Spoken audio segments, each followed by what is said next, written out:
ঝুলি থেকে বিড়ালটা আসলে বেরিয়েই গেল।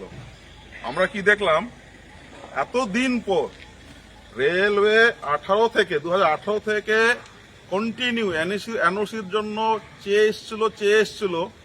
সেই এনওসি কবে পাওয়া গেল? এই দুদিন আগে, 16ই জানুয়ারি।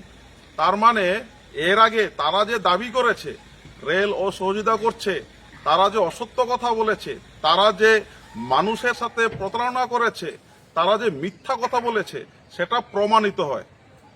উল্টো দিকে আমরা যে বারবার বলছিলাম, কখনো ফেসবুকে, কখনো স্ট্রিট কর্নারে, কখনো জনসভায়, কখনো লাইভ করে যে আমাদের এনওসি দিন, তারা কিন্তু ঘুরিয়ে ফিরিয়ে অনেক কথা বলেছিল, এনওসি কিন্তু তারা দেয়নি। এইভাবে প্রায় 8 বছর 10 বছর কন্টিনিউ মানুষের সাথে প্রতারণা করার জন্য কামাখ্যাগুড়ির বাসীর সাথে, কুমাগ্রাম বাসীর সাথে যে প্রতারণা করেছে, যে অসত্য কথা বলেছে, তার জন্য তৃণমূল নেতৃত্বকে, রাজ্য সরকারকে ওপেন জায়গায় দাঁড়িয়ে ক্ষমা চাইতে হবে। ধন্যবাদ দিই যে কামাখ্যাগুড়ির জনসাধারণকে, বিভিন্ন ক্লাবকে, সংস্থাকে, বিভিন্ন সংগঠনকে এবং কুমাগ্রামবাসীকে, যে তাদের লাগাতার আন্দোলনের জন্য রেল যে এতদিন ধরে এনওসির কথা বলছিল, সেটা জোর করেই হোক তারা কিন্তু দিয়েছে। আবার যেটা বলছি, এনওসি দেওয়া হয়ে গেছে মানে শেষ নয়, এখানেও একটা বিভ্রান্ত করা দেওয়া হয়েছে, একটা কন্ডিশন আরোপ করে দেওয়া হয়েছে এনওসির উপরে। দ্বিতীয় যে সার্ভেটা হয়, দুদিন আগে যে সার্ভেটা হয়েছিল, সেই সার্ভের রিপোর্ট এখনো আসেনি।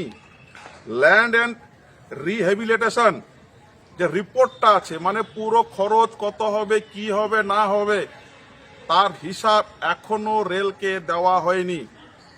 আমরা পিডব্লিউডির কাছে, দপ্তর কাছে দাবি জানাচ্ছি, আপনার প্রত্যেকেও বলুন যে এই ইস্যুগুলো যে কত খরচ হবে তার অ্যাপ্রক্স এস্টিমেট আপনারা যদি দিতে না পারেন, আমাদের দিন, রেলকে দিন, রেল হিসাবটা করবে।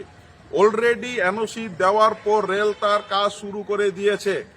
এখনো যে বাকি যে হিসাবটা আছে, যে দ্বিতীয় সার্ভের পুরো হিসাবটা পিডব্লিউডির কাছ থেকে, সেই হিসাবটা নিতে হবে, সেটা জমা করতে হবে। ধন্যবাদ দিই ডিআরএম সাহেবকে, তিনি বলেছেন এটা জমা হলেই সঙ্গে সঙ্গেই আমরা স্যাংশনের জন্য পাঠিয়ে দিব। আমরা আশা করছি যদি রাজ্য সরকার সহযোগিতা করে, তবে আশা করছি খুব শীঘ্রই আমাদের এখানে কিন্তু ফ্লাইওভার হবে।